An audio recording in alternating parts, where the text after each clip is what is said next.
నమస్కారం friends. Real ఎస్టేట్కి అన్ని sides నుంచి అటాక్ మొదలైంది. అసలు ఎకనామిక్స్ని నమ్ముకుంటే, థియరీని నమ్ముకుంటే, ఏ లిటిల్ బిట్ ఆఫ్ ప్రాక్టికల్గా ఉంటే మనం పడుతున్న ట్రాప్లో ఈ micro and macro economics ignore చేయటం వల్ల మనం పడుతున్న పాటలకు ఒక పర్థం ఉంటుంది. అంటే రియలైజ్ అయిపోవాలి, there is a theory, there are some practical aspects of a theory which can save us అనే ఒక ఎడ్యుకేటెడ్ అప్రోచ్ చాలా మందిలో ఉండాలి, కానీ అది లేదు. నేను గత 3 ఏళ్లుగా రియల్ ఎస్టేట్ ఓవర్ ప్రైజ్డ్ ఉంది, 300% ఓవర్ ప్రైజ్డ్ అసెట్ని మనము ఈఎంఐ రూపంలో బై చేస్తూ ఉన్నాము. ఇది చాలా ప్రమాదకరము. దయచేసి రియల్ ఎస్టేట్ని అవాయిడ్ చేయండి, especially gated community high rises, gated community villas. అంటే ఏదైనా premium, ultra premium priced properties avoid చేయండి అని చెప్పాను. మీ అందరికీ అర్థం కాలేదు. ధరలు పెరుగుతూనే ఉన్నాయి, పెరుగుతూనే ఉంటాయి. భూమి లిమిటెడ్, పాపులేషన్ అన్లిమిటెడ్ అనే ఒక ముదనష్టపు థియరంని బాగా బట్టికొట్టి ప్రతి ఆస్పెక్ట్లోనూ ఫియర్ ఆఫ్ మిస్సింగ్ అవుట్ అని కొత్త terms, if you don't buy today there is no tomorrow అని ఒక ఇంగ్లీష్లో ఒక చిన్న అడ్డమైన కొటేషన్. ఇలాంటి అంటే ప్రాక్టికల్ ఎకనామిక్స్కి ఏ సంబంధం లేని సెల్ఫ్ ప్రపౌండెడ్ థియరీస్ ఇవన్నీ మన జీవితంలో అలవర్చుకొని అడ్డగోలుగా ఇన్వెస్ట్ చేసి టైమింగ్ సందర్భం లేకుండా ఎమోషన్కి గురై, అంటే మనం చేసే తప్పులు స్వయం కృతాపరాధం కిందికి వస్తాయి.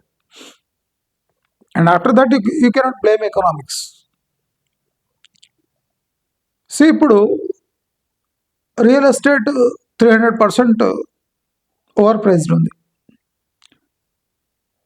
అయినా లక్షలాది మంది ఆ 300% కొంపదీసి 500% అయిపోతే మనం 500%లో కొన్నాము. But let it be, we're buying on an EMI basis and for 20 years EMI. So let us take risk with the 300% over price properties అని ఎంత ఈజీగా మనం ఒప్పుకున్నాము, బ్యాంక్స్ అప్రోచ్ అయ్యాము. ఓవర్ ప్రైస్ ప్రాపర్టీస్ని 9% ఇంట్రెస్ట్కి తీసుకొని కట్టడానికి రెడీ అయిపోయాం. ఈ మిస్టేక్ చాలా అందంగా అనిపిస్తుంది అందరికీ. Hey, what a mistake, everybody is doing that mistake and we have done the same. So we're with the group, we're with the society. సొసైటీలో ఎవరు ఆలోచించకుండానే ఈ 300% ఓవర్ ప్రైస్ ప్రాపర్టీస్ కొంటున్నారా? వాళ్ళు చెల్లించినప్పుడు మనం ఎందుకు చెల్లించకూడదు?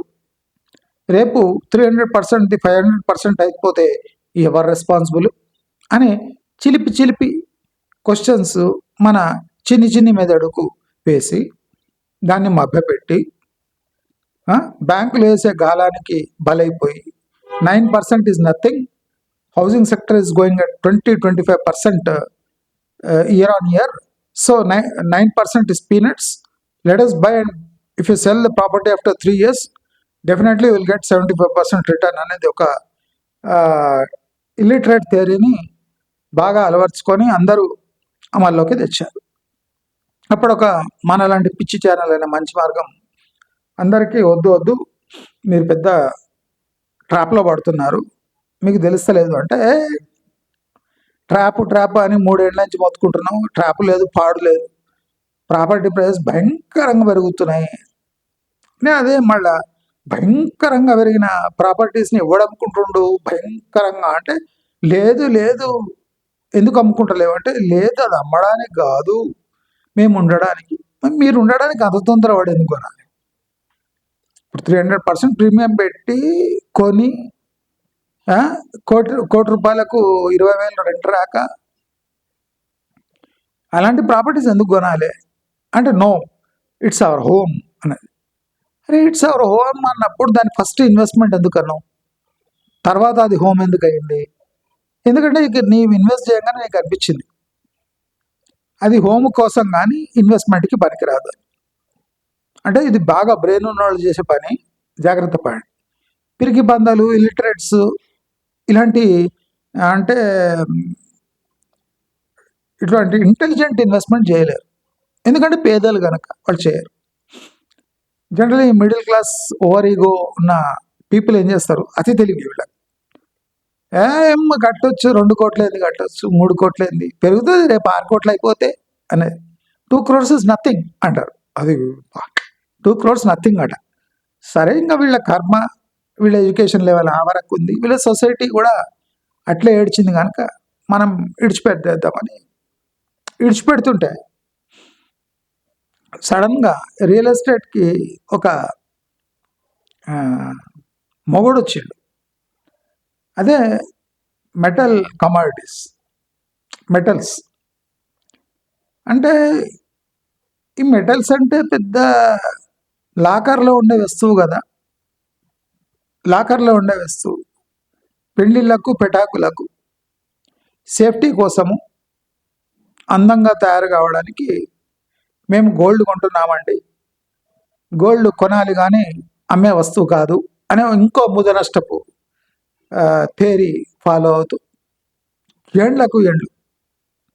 అంటే ఇప్పుడు చాలా మంది దగ్గర ఉన్న గోల్డ్ వాళ్ళ తాతమ్మలు, అమ్మమ్మలు వాళ్ళు ఎవరు ఇచ్చింది పెళ్లిలో పెట్టిన గోల్డ్ తప్ప, వీళ్ళు లేటెస్ట్గా పడి స్ట్రాటజిక్గా కొన్న గోల్డ్ ఏం కాదు. ఇప్పుడు చాలా మంది లక్కీ ఎందుకున్నారంటే వాళ్ళ దగ్గర పాత గోల్డ్ ఎవడని ఇచ్చింది, పెళ్లిలో పెట్టింది, ఇప్పుడో కొన్న గోల్డ్ ఇప్పుడు సడన్గా స్పైక్ రాగానే వీళ్ళంతా ఇంటెలిజెంట్ ఇన్వెస్టర్స్ అయిపోయారు.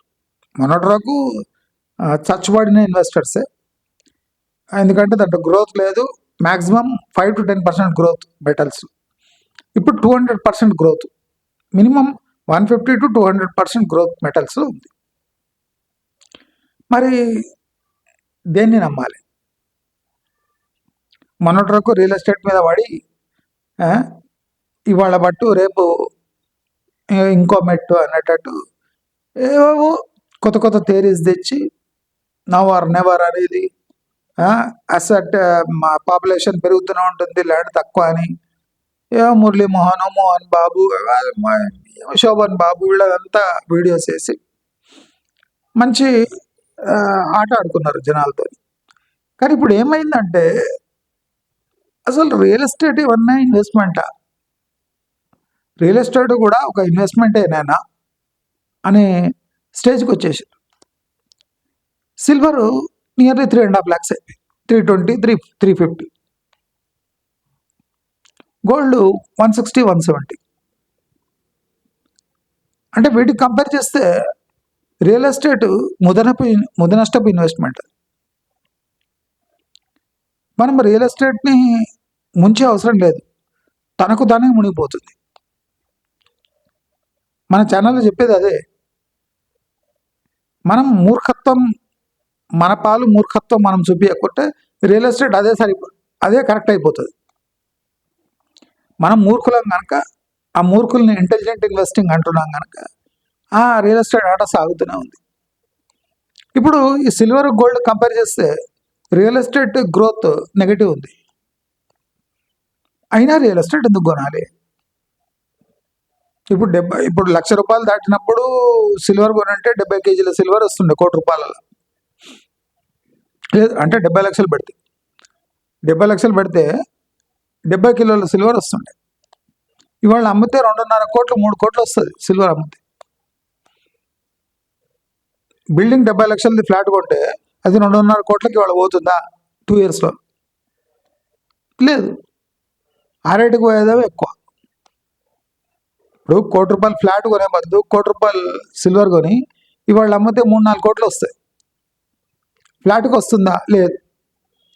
అయితే ఇప్పుడు సిల్వర్ గోల్డ్ కొనడం ద అల్టిమేట్ ఇన్వెస్ట్మెంటా? రియల్ ఎస్టేట్ తొక్కల ఇన్వెస్ట్మెంటా? కాదు. రియల్ ఎస్టేట్కి కూడా ఒక టెక్నిక్ ఉంది ఇన్వెస్ట్ చేయడం. ఇప్పుడు రైట్ టైం కాదు. మళ్ళీ ఎప్పుడు వస్తుంది? మీరు చూడండి, గోల్డ్కి కూడా సిల్వర్కి కూడా కొన్ని ఏళ్ళు మురిగినాయి, 7 ఏళ్ళు 6 ఏళ్ళు మూమెంట్ లేకుండా, హార్డ్లీ 10% అక్కడిక్కడ గ్రోత్. అంటే డెడ్ ఇన్వెస్ట్మెంట్గా చూసేవారు. సడన్గా ఈ 1 ఇయర్లో సిల్వర్ తడాకా చూపించింది. 3.5 పోయింది, 3.2 నుంచి 3.5 అవుతుంది. ఇప్పుడు అల్టిమేట్ ఇన్వెస్ట్మెంట్ అంటే సిల్వర్ గోల్డే. బట్ రియల్ ఎస్టేట్ ఏమైందిరా? రిస్క్ చాలా ఉంది, ప్రీమియం ఎక్కువ ఉంది. ఇప్పుడు గుర్తుకొచ్చిందా 1 ఇయర్ అయినాక? 3 ఇయర్స్ ముందు కూడా నేను చెప్పినా కదా ఓవర్ ప్రైస్డ్ అని. అప్పుడు గుర్తుకోవాలి. అప్పుడు అంతా ఏం లేదు, అట్లేం లేదు. మేము అన్నీ చూసినాము. ప్రాక్టికలీ ఈ silver gold moment, real estate moment, ఇవన్నీ అంటే అన్రియలిస్టిక్ మూమెంట్స్. ఇవన్నీ అంటే once in life time moments. దాన్ని ఒక ఫోటో ఫ్రేమ్ చేపించుకొని పెట్టేసుకున్నాం మనం. ఇవే ఇన్వెస్ట్మెంట్. ఈ రియల్ ఎస్టేట్లో 1,00,000 పెడితే 2-3 ఏళ్లలో 3 లక్షలకు అమ్ముకోవచ్చు. ఇవన్నీ థియరీస్. దీన్ని బాగా అలవాటు చేసుకొని సొసైటీలో స్ప్రెడ్ చేసి బిల్డర్స్ కూడా కాన్ఫిడెన్స్ వచ్చి అడ్డగోలుగా కట్టి ఇవాళ పరిస్థితి ఏముంది? చాలా విచిత్రంగా ఉంది కదా. ఇవాళ పరిస్థితి ఏముంది? Gold and silver or growing rapidly. ఇప్పుడు రియల్ ఎస్టేట్ మీద పెట్టుబడి పెట్టంటే ఎవడు పెడతాడు? నెగిటివ్ గ్రోత్ ఉన్నాక రియల్ ఎస్టేట్లో ఎవడు పెట్టుబడి పెడతాడు? ఇప్పుడు అది ముద్ర నష్టపు ఇన్వెస్ట్మెంట్ అయిపోయింది. అంటే జస్ట్ విత్ ఇన్ 1 ఇయర్లో ఒక కొత్త ఇన్వెస్ట్మెంట్ థియరీ వచ్చేసి ఒక పాత ఇన్వెస్ట్మెంట్ థియరీని ఏష్ కొట్టింది. ఇప్పుడు రియల్ ఎస్టేట్లో అన్ని తప్పులు తీస్తారు. ఈ పాపులేషన్ పెరుగుతుంది, ఈ ల్యాండ్ తక్కువ ఉంది అనే థియరం రాంగు. పాపులేషన్ పెరిగినా ఇప్పుడు ఎవరికి డీల్స్ అయితే లేవు. ఎందుకైతే లేవు?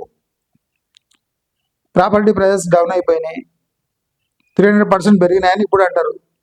ఎందుకంటే ఇప్పుడు వాళ్ళకి కొన అవసరం లేదు, సిల్వర్ గోల్డ్లో పెట్టుకోవచ్చు. ఒక ఆప్షన్ వచ్చింది. ఆప్షన్ రాగానే రియల్ ఎస్టేట్లో అన్నీ మనం 3 ఇయర్స్గా చెప్పినవన్నీ ఇప్పుడు అందరు అదే చెప్తారు. ఏమండి 300% పెరిగింది, ఏమో కానీ పెట్టుకొని తీసుకోవాలండి రియల్ ఎస్టేటు. సిల్వర్ ఇవాళ 3 ఉంది, రేపు 5 అవుతుంది. గ్యారంటీ అండి, నేను చెప్తున్నా. గోల్డ్ 1.5 ఉంది, రేపు 2.5 కావచ్చు. రియల్ ఎస్టేట్ అవుతుందా అని రియల్ ఎస్టేట్ నువ్వు వత్తాస అంటే దాని తరఫున మాట్లాడినాడు వాళ్ళ పట్టి కొట్టేసి. రియల్ ఎస్టేట్ మీద ఇన్వెస్ట్మెంట్ అంటే ఎంత రిస్క్ అండి? 1-2 కోట్లు పెడితే ఒక 3-4 ఇయర్స్ మూమెంట్ లేకపోతే దానిపై వడ్డీ ఎంత అండి? ఇప్పుడు వడ్డీలు గుర్తుకొచ్చినాయి. ఇన్వెస్ట్మెంట్ కాస్త హౌస్ అయిపోయింది.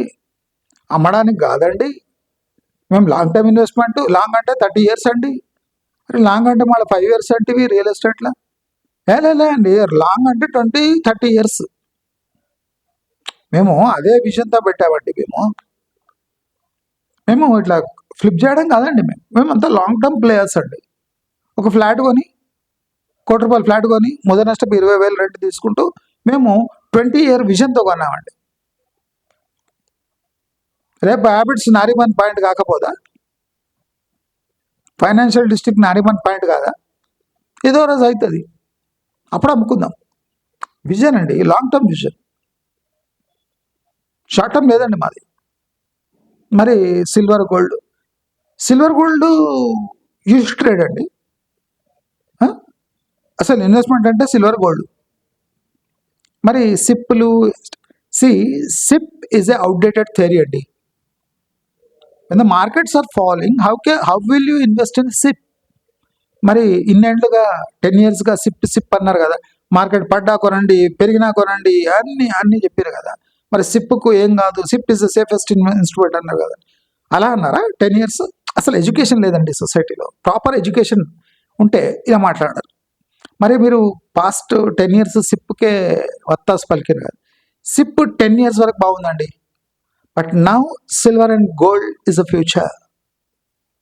మరి ఎస్డబ్ల్యూపి అని హౌసింగ్ లోన్ తీసుకోవచ్చు, ఎస్డబ్ల్యూపి ఇవన్నీ నాన్ సెన్స్ థియరీస్ అండి. ఎస్డబ్ల్యూపి అనే అంత మోసం ఇంకోటి లేదండి.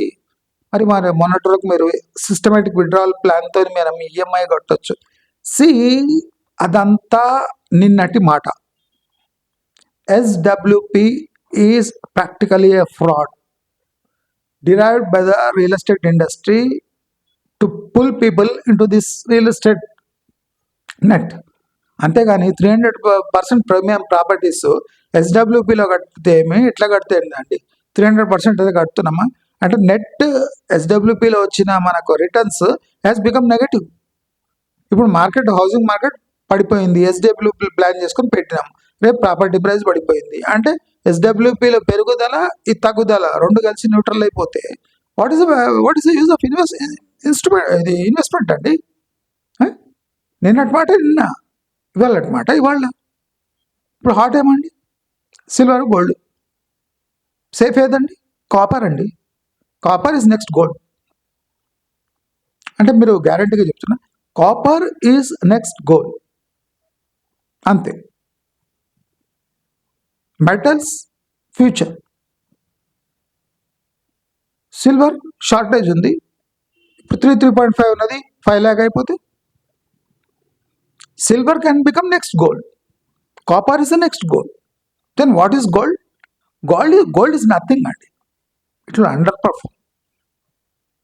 అర్థమైంది? Gold is not that kind of instrument. When you compare silver and copper, gold is nothing అండి. అంటే ఎకనామిక్స్ని, వరల్డ్ ఆర్డర్ని ఎవరు అంత సునాయాసంగా గుర్తుపట్టలేరు. ఇప్పుడు ఎవరైనా సిల్వర్ 1,00,000 దగ్గర 90,000 లక్ష వస్తుంటే ఎందుకు కొనలేదు?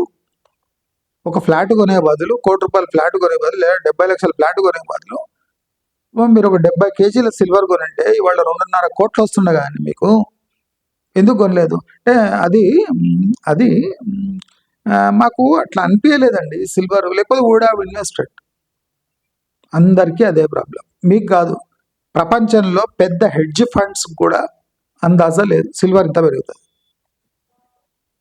ఇది once in a life time rare occurrence అంటాం. దీంట్లో బాగా బుద్ధున్నోడు కూడా దెబ్బతిన్నాడు.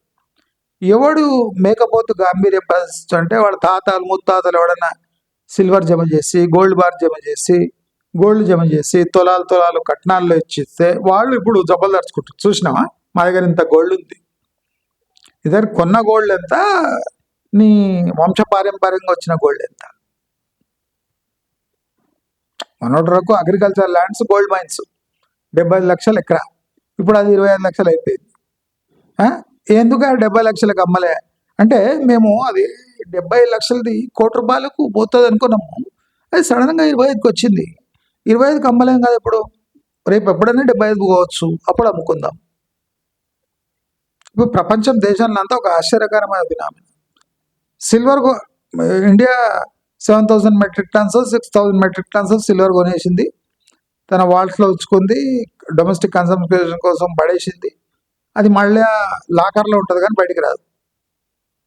అంటే ఇండియా వెల్దీనే, కాబట్టి లిక్విడ్ వెల్త్ లేదు. ఇప్పుడు ఆ ఉన్న సిల్వర్, ఉన్న గోల్డ్ తాకట్టు పెట్టి లోన్ తీసుకుంటారు కానీ దాని అమ్మారు. అంటే దాని వాల్యూ బయట డిరైవ్ కాదు, ఐదర్ బ్యాంకింగ్ సిస్టమ్ ఉంటుంది లేదా లాకర్లు ఉంటుంది. ఈ థియరీ ప్రపంచానికి అర్థమైతే లేదు. అరే ఇండియా ఏంది ఇది? They are not unlocking their wealth. Why? Simple question ఏమంటే, why Indians are not unlocking their wealth? ఉన్న గోల్డ్ ఎందుకు అమ్ముకుంటారు? ఉన్న సిల్వర్ లోపల ఎందుకు పెట్టుకుంటారు? కేజీ సిల్వర్ తీసుకొని దాన్ని అమ్మకుంటే దాని వాల్యూ ఎట్లా వస్తుంది? అంటే వాల్యూ డిరైవ్ చేసే థియరీ అనేది ఇండియాలో లేదు. పాపం వీళ్ళకి తెలియదు. ఇంకా మన దగ్గర ఎంత శాల్తీలు ఉన్నారు. మన దగ్గర వాల్యూ డిరైవ్ ఎక్కడ చేస్తారంటే రియల్ ఎస్టేట్లో చేస్తారు. ఆశ్చర్యం. వాల్యూ డిరైవ్ చేయాలంటే రియల్ ఎస్టేట్ అంటే బిల్డింగ్స్, మళ్ళా పంట పొలాలు, పెద్ద పెద్ద ఇవి కావు, ల్యాండ్ బిట్స్ కావు. రియల్ ఎస్టేట్ అంటే కట్టిన ప్రాపర్టీస్. అంటే మనం ఎక్కడ పోతున్నాము, ఏం చేస్తున్నాము? ఇప్పుడు చాలా మంది ఈ సిల్వర్ ర్యాలీలో, గోల్డ్ ర్యాలీ మిస్ అయ్యారు. ఎందుకు? డబ్బు ఉంది, కానీ వాళ్ళు ఈ రియల్ ఎస్టేట్ నుంచి వాళ్ళు అంటే వాళ్ళ తెర ఎట్లా వచ్చిందంటే వాళ్ళ కళ్ళ ముందర రియల్ ఎస్టేట్లోనే ఆలోచిస్తున్నారు. రియల్ ఎస్టేట్ గురించి ప్రపంచం అంతా అట్లే చేస్తుంది. సడన్గా ఏమైంది? మెటల్స్లో ర్యాలీ వచ్చేసింది, అందరు మిస్ అయిపోయినారు. ఇప్పుడు కొనడానికి ట్రై చేస్తారు. ఇప్పుడు ఏమంటున్నారు? పడుతుందా అండి మళ్ళీ పెరుగుతుంటాయి కదా, ఎందుకు కొనలేదు? పెరుగుతున్నావు, నువ్వు బాగా తెలివి కదా, రియల్ ఎస్టేట్లో సాధించినావు, అన్నిట్లో సాధించినావు కదా, మరి సిల్వర్ ఎందుకు, గోల్డ్ ఎందుకో కొనలేకపోయినావు కరెక్ట్ టైంలో? అంటే అది మనకు అందరితో జరిగేది. అది రియల్ ఎస్టేట్లో కూడా అదే జరిగింది. లాస్ట్ 9 yearsలో 300% పెరగడము, ఘోరము, పెరిగిపోయింది. ఇప్పుడు అందరు దిగి రావాలని చూస్తున్నారు. మీ రియల్ ఎస్టేట్ని నేను చెప్తుంటే మీరు నమ్మలేదు కదా. డిమాండ్ అండ్ సప్లై అండి. ఆఫ్టర్ కరోనా బాగా భూమి వచ్చింది. కరోనా టైంలో దమ్ముడి లేదు ఎవరి దగ్గర. వాడు కరోనా రాగానే డబల్ రేట్ కొంటాడు. అంటే ఈ థియరీ అనేది ఎకనామిక్స్కి ఏ సంబంధం లేని అడ్డగోల్ థియరీ, ఫేక్ గ్రోత్ అని నేను 3 ఏళ్ళుగా చెప్తే నమ్మలేదు. ఇప్పుడు మెటల్స్ ర్యాలీ వచ్చి చంప మీద కట్టిడ్చి కొట్టినట్టే. ఏమండి రియల్ ఎస్టేట్లో పెట్టుబడులు ఎందుకు పెట్టలేదు అంటే, నేను కూడా ఎందుకు మీరు మెటల్స్ ఎందుకు పెట్టుబడి పెట్టలేదు అంటే మీకు ఎట్లా గుద్దగాలుతుంటుంది. ఎందుకంటే మీరు క్యాచ్ చేయలేకపోయారు. అలాగే ప్రతి సక్సెస్ఫుల్ ర్యాలీని అందరూ క్యాచ్ చేయలేరు. మెటల్ కింగ్స్ కూడా క్యాచ్ చేయలేకపోయారు. పెద్ద పెద్ద మెటల్ ట్రేడర్స్ కూడా బురుడి కొట్టేశారు. లైఫ్ టైం ఆపర్చునిటీ మిస్ చేసుకున్నారు. ఎందుకంటే రిస్క్ వాళ్ళకి తెలుసు. మెటల్స్ డౌన్ ట్రెండ్లో ఉంటే ఒక 7-8 years వరకు డౌన్ ట్రెండ్లో ఉంటుంది. మీరు మొత్తుకున్న 5% రిటర్న్ రాదు. ఒక లైఫ్ టైంలో జరిగిన ఘటనను మనం పర్మనెంట్ థియరీ అనుకొని పోతే, అంటే చాలా ఇంటెలిజెంట్ పీపుల్ ఎప్పుడు మాట్లాడుతుంటారు కదా, we have missed real estate rally, we have missed to buy this property at this chip. ప్రతి ఒక్క ఇన్వెస్ట్మెంట్ డిసిషన్ మెజారిటీ మిస్ చేస్తారు. అందుకోసము ప్రపంచంలో బాగా డబ్బున్నోళ్ళు చాలా కొంతమంది ఉన్నారు. అందరూ డబ్బున్నోళ్ళు అన్ని ర్యాలీలలో పాల్గొనలేరు. అంత డబ్బున్నోళ్ళు అన్ని ర్యాలీస్లో పాల్గొనలేరు. అంత విజన్ అందరికీ అన్ని చోట్ల ఉండదు. దయచేసి ఇప్పుడైనా రియలైజ్ కాండి. మీరు రియల్ ఎస్టేట్లో పడి ఎంత మునిగిపోయారంటే చుట్టుపక్కల జరిగే అంటే మీ లైఫ్ టర్నింగ్ పరిణామాలను మీరు గుర్తించలేదు. మీరేం చేసిండ్రు? రియల్ ఎస్టేట్లో బిజీ, ప్లాట్లు కొంటా తింటూనే ఉన్నారు. బొమ్మాయినమైన రిటర్న్, హెచ్ఎండి, రియర్మాన్ సర్టిఫికేషను. ఇప్పుడు గోల్డ్ సిల్వర్కి ఒక సేల్ ఉంటుంది అంతే. ఎప్పుడైనా కొనొచ్చు, ఎప్పుడైనా అమ్మొచ్చు. 24 hours ఎప్పుడైనా అమ్మొచ్చు, ఎప్పుడైనా కొనొచ్చు. లిక్విడిటీగా ఉంటుంది. మరి అలాంటి అసెట్ నిడిచిపెట్టి ముదన స్టెప్ రియల్ ఎస్టేట్లో ఎందుకు పోయినండి అంటే అది అది అందరికీ అదే. మీరు ఎట్లా మిస్ అయినారు కదా, అందరూ మెజారిటీ మిస్ అవుతారు. దాన్నే వెల్త్ అంటే వెల్త్ అంత ఈజీగా దొరకదు, క్రియేట్ కాదు అనడానికి థియరీకి మెయిన్ బేసిస్ ఇదే ఎగ్జాంపుల్. అందరు మిస్ అయ్యారు. ఏదో లక్కీగా 5% మంది ఎవడైనా పాత గోల్డ్ ఉంటే, పాత సిల్వర్ ఉంటే వాళ్ళు అమ్ముకుంటారు తప్ప, కొత్తగా ట్రెండ్ గుర్తుపట్టి కొట్టిన వాళ్ళు ఒక 2-3% ఉంటారు టోటల్ వరల్డ్. వాళ్ళు కాలాన్ని ఎగరేస్తున్నారు అంతే. అనుకోని ఫినామినా జరిగిపోయింది. 1,00,000 దాటినాక సిల్వర్ 3.5 లక్షలకు పోవడం వాళ్ళ లైఫ్ టైంలో ఇంకా చూడరు. కానీ ఇప్పుడన్నా వాళ్ళు మళ్ళీ ఇన్వెస్ట్ చేస్తున్నట్టు చేయరు. ఇండియాలో ఎంత హై రేట్ వచ్చింది కదా, దడ అమ్మేయాలి కదా, అమ్ముతున్నారంటే లేదు. మరి పెరిగినా లాభం లేదు, పడ్డా లాభం లేదు. మీ లాకర్లో ఉంటే అది ఇంకా మీరు చచ్చిపోయినా అది ఉంటుంది అట్లనే లాకర్లో. వెల్త్ దాని ప్రాక్టికల్ వెల్త్ బయట రాదు. దయచేసి ఒకటి గమనించండి, రియల్ ఎస్టేట్ని ఇక 3-4 ఏళ్ల వరకు ఈ మెటల్స్ సతాయిస్తూనే ఉంటుంది. ఇప్పుడు మెటల్స్ కంపేర్ చేస్తే నెక్స్ట్ 2-3 ఇయర్స్ వరకు real estate is the worst market. ఎందుకంటే రియల్ ఎస్టేట్ గ్రోత్ కూడా ఎందుకు అయితే లేదంటే చాలా మంది రియల్ ఎస్టేట్లో పెట్టుబడి పెట్టే కన్నా మెటల్స్లో పెట్టేసారు. పెరుగుతుంది కనుక అక్కడ పెట్టిండ్రు. సో ఇప్పుడు రియల్ ఎస్టేట్కి డెవలప్ చేయాలంటే క్యాష్ లేదు, లిక్విడిటీ లేదు, అందుకోసం గ్రోత్ కుంటుబడి ఇప్పుడు చూడండి, ఈ లెసర్ నెంబర్ ఆఫ్ ప్రాపర్టీస్ మనకు దొరుకుతాయి, అవైలబుల్గా ఉంటాయి. ఎందుకంటే ఇక్కడ గ్రోత్ లేదు. ఇప్పటివరకు ఏం గ్రోత్ ఉంది కదా, గ్రోత్ వచ్చి ఆగిపోయింది. ఇప్పుడు ఎవడు మళ్ళీ ఆ ఖాళీ బిల్డింగ్లలో ఇన్వెస్ట్ చేయడానికి ఇష్టపడతలేడు. Because most of the builders have diverted their money to metals. అంటే ఒక మెటల్ అంటే ఇండస్ట్రీని షిఫ్ట్ అయిపోయింది టువర్డ్స్ మెటల్స్. ఇప్పుడు ఏమంటారు, దేనంటారు? మనం కళ్ళు తెరుచుకొని, మూతి తెరుచుకొని, ముక్కు తెరుచుకొని, ముడ్డు తెరుచుకొని, అన్నీ తెరుచుకొని ఉన్న మన ముందే మన ముక్కు కింద నుంచే సిల్వర్ వెళ్ళిపోయింది. ఏం బీకిండ్రు? ఏం బీకలేకపోయారు. నేను అందుకోసం ఉన్నది మలమలలాగా అమ్ముకోండి, ఇది మీరు పీకగలరు. కానీ ట్రెండ్ని గుర్తుపట్టి ఎగ్జాక్ట్గా ఇప్పుడు సిల్వర్ కొనండి చూద్దాం. ఎందుకు కొంటలేరు 3 లక్షల 3.5 లక్షల? ఎందుకంటే డేంజర్ ఉంది అక్కడ. మీకు 300% ప్రాపర్టీ కొనేటప్పుడు డేంజర్ అనిపించలే, ఈఎంఐ 20 years. కానీ సిల్వర్ అట్లా కాదు, ఫ్లాష్ ఇప్పుడు ఉంది రేపు ఉండదు. ఏం చేస్తారు అంటే జాబ్ లేదు. అంటే ప్రతి చోట మన బ్రెయిన్ బాగా ఉపయోగించిన ఈ micro and macro economic factor world ఆర్డర్లో చేంజ్ అవుతుంటే మనం దాన్ని గుర్తుపట్టలేం. యుక్రెయిన్ వార్ స్టాప్ చేస్తుంది, నెగోషియేటింగ్ టేబుల్కి వస్తుందని ఎవరికి తెలియదు, వచ్చేసింది. అమెరికా ఇరాన్పై దాడి చేస్తూ లాస్ట్ మినిట్ ఆగిపోవచ్చు, ఆగకపోవచ్చు. ఆగిపోతుందా లేదా ఇది క్వశ్చన్. దాడి చేసినా ఎన్ని రోజులు చేస్తుంది ఇది కూడా క్వశ్చన్. ఇరాన్పై ఇజ్రాయెల్ దాడి చేస్తుందా ఇది కూడా క్వశ్చన్. వీటి ప్రభావం మెటల్స్పై ఉండదా? ఉంటుంది, ఇంకా పెరుగుతుంది మెటల్.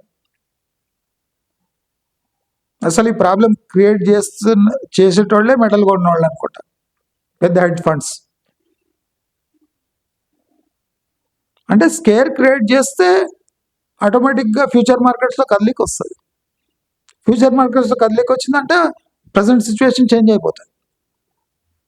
కనుక అందరూ ఒకటి గమనించాలి, ప్రతి పెరిగిన దాన్ని పడుతుందని ఎదురు చూడొద్దు. ఎమర్జింగ్ ఆపర్చునిటీస్ కూడా ఉంటాయి, ఏదో పడి ఉంటుంది, వెతకండి. గ్యారంటీ పడి ఉంటుంది, దాన్ని వెతకండి, దాన్ని పట్టుకోండి. ఇప్పుడు అంటే అర్జెంటుగా ఎవరికైనా ప్రాపర్టీ అమ్మేది ఉంటే అలాంటి ప్రాపర్టీస్ చూసుకోండి, chance properties. Real estate ignore అయినప్పుడే రియల్ ఎస్టేట్లో ఆపర్చునిటీస్ వస్తాయి. రియల్ ఎస్టేట్ ఫుల్ ఫ్లోలో ఉన్నప్పుడు అప్పుడు పోయిందంటే మీ చేతికి చిప్ప దొరుకుతుంది పెద్దది. కాబట్టి ఒకటి గమనించండి, you are lost nothing. These things happen with 90-95% people. 95% మందికి ఇలాగే ఉంటుంది జీవితం. కాబట్టి మనం ప్రతి ర్యాలీని, ప్రతి ఆపర్చునిటీని ఇన్వెస్ట్మెంట్ సైకిల్లో పెట్టుకొని చూసుకొని దానివల్ల మనం లబ్ధి పొందుదామంటే చేతగాని పని అది. ఇప్పుడు చూడండి, చాలా మందికి ప్లాట్ అమ్మి సిల్వర్లో పెడదామంటే ప్లాట్ అమ్ముడు పోతలేదు, అంటే ఇరుక్కపోయింది. ఎందుకు ఇరుక్కపోయింది? ఎందుకంటే ఫాస్టెస్ట్ మెటల్ కనుక, నీ ప్లాట్ కొనేటోడు వాడు లేడు కనుక, నువ్వు అనుకుంటే వాడు ఆ ప్రైస్ ఇవ్వడు కనుక నువ్వు అంటే ఒక ఆపర్చునిటీ వచ్చినా మిస్ చేసుకుంటారు. ఇప్పుడు చాలా మంది అనుకుంటారు, ఆ ముందర ప్లాట్ కొనే బదులు సిల్వర్ కొనంటే ఎప్పటికప్పుడు అమ్మేసి తీసుకుంటుంటే ఇప్పుడు ప్లాట్ అమ్మాదంటే వాడు తీసుకుంటున్నాడు. చూసినరా, రియల్ ఎస్టేట్ అస్సలు బండారం బయటపడుతుంది. నాటువంటి మొత్తుకుంటే ఏమంటారు, వీనికి నెగటివ్ బయాస్ ఉందండి, నెగటివ్. అరే కోటికి 20,000 రెంట్ ఏందిరా అంటే కూడా అది లాంగ్ టర్మ్ అండి, లాంగ్ టర్మ్ రెంట్ కోసం తీసుకోలేదు, జస్ట్ ఒక సింపుల్గా ఒక పక్కకు ఆదాయం వస్తుందని తీసుకున్నాము, మాకు ఆశలు ఏం లేవండి. ఒకచోటేమో మానసిక థియరీలు, ఇంకో చోటేమో రేర్ క్యాల్కులేషన్స్. దీని మధ్యలో పడి 95% మంది ఇన్వెస్ట్మెంట్కి దూరం అవుతున్నారు. ఇన్వెస్ట్మెంట్ చేసిన లాస్ వస్తుంది, ఇన్వెస్ట్మెంట్ ఆపర్చునిటీస్ దొరుకుతలేవు. కాబట్టి ఇప్పుడు కూడా కొంచెం బాగండి, మెటల్స్ వైపు ఉరకకండి, రియల్ ఎస్టేట్ వైపు కూడా ఉరకకండి. Wait for right opportunities in real estate, that to lands, plots, constructed properties తప్ప మీరు ఏదైనా డిస్కౌంట్లో దొరుకుతుందా ఛాన్స్ ప్రాపర్టీస్? ఇప్పుడు మనకు ఛాన్స్ మెటల్స్ దొరకవు. ఇప్పుడు గోల్డ్ ఇప్పుడు ఫర్ ఎగ్జాంపుల్ 1,00,000 ఉంటే గోల్డ్ ఎవడు ఛాన్స్ ప్రాపర్టీ గోల్డ్ ₹1,00,000 తీసుకోండి అని ఎవడియాడు. 1,00,000 అంటే అది మోసమే అని అర్థం. అట్లే ఇప్పుడు రియల్ ఎస్టేట్లో మీకు ఎంత చెప్పినా వద్దండి 300, అట్లయితే 300% పెరిగింది by demand supply. Population ratio తీసుకుంటే ఆ పెరిగిన 300% అంటే పాపులేషన్ 300% పెరిగిందా ప్రపోర్షనేట్గా? కాదు కదా. కాబట్టి మీరందరూ గమనించాలి, ఈ మెటల్స్ మార్కెట్లో చాలా కాంప్లికేటెడ్ అయిపోయింది. ఫారెన్ ఇన్వెస్టర్స్ కూడా ఏం అర్థమవుతుంది. కాబట్టి ప్రశాంతంగా ఉండి జస్ట్ గేమ్ అబ్జర్వ్ చేయండి. అంటే డిప్రెషన్కి లోన్ కాకండి. మనం ఏం పీకలేము ఈ గేమ్లో, మనం ఏం చేయలేం కనుక మనం కామ్గా అబ్జర్వ్ చేసి మన స్థాయిలో ఏదైనా ఇన్వెస్ట్మెంట్ చేయగలిగితే చేసుకొని ప్రశాంతంగా ఉండండి. ఆపర్చునిటీస్ వస్తాయి, ఎస్పెషల్లీ రియల్ ఎస్టేట్లో 3 years టైం ఫ్రేమ్లో. అప్పుడు మీరు ఇన్వెస్ట్ చేయండి. కానీ తొందరపడి ఇప్పుడు మెటల్స్ బాగుంది కదా అని ప్లాట్లు గిట్లు డిస్కౌంట్లు అమ్ముకొని మెటల్స్లో పెట్టి మెటల్స్ మళ్ళీ పడి మళ్ళీ ప్లాట్లు బెటర్ అనిపించి మళ్ళీ ప్లాట్ కొనడానికి పోతే అక్కడ మీకు తగ్గ రేటు లేక బాధపడే కన్నా ఎక్కడుంటే అక్కడనే అందరు గప్చుప్పుగా ఉండండి. డెఫినెట్లీ ఒక 3 yearsలో మంచి ఆపర్చునిటీస్ మీకు దొరకవచ్చు అని ఆశిస్తూ నమస్కారం.